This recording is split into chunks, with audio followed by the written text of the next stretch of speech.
Makings of a hero of faith test. So I'm going to ask you 3 questions. Question 1, have you ever struggled with feeling disqualified because of a mistake or sin? See, Moses was actually a murderer. Okay, Moses' temper got the best of him early on.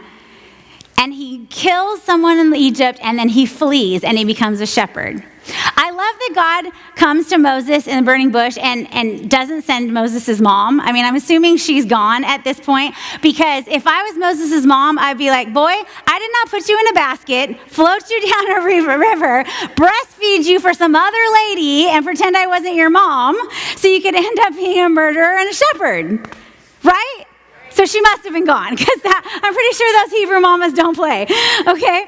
But God comes to him, but he's in this situation where it's like, he's not living perfect. He's not a perfect man. He is very much human. And we can say, but God, look at all of the things I have done that disqualify me. But God still says, go.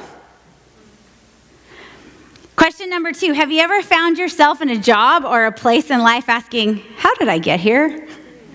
What am I doing here? I mean, he's a shepherd. So recognize Moses was in the palace in Egypt. God had miraculously saved his life, make provision for him to be in the palace. Now he finds himself as a shepherd, which is a respectable profession, but he had to have been asking him, how did I get here? And there's nothing alluded to that he felt like, oh, this is just a season. You know how we can talk ourselves into that? Like, this is just a season. He wasn't shepherding and taking e-courses on how to deliver a nation. Like, he's sitting there thinking, like, this is my life. And how did I get here? Have you ever thought that? Then you may have the makings of a hero of faith. Question number 3, have you ever felt like you had a long list of ailments or limitations that would prevent you from doing what God has asked you to do?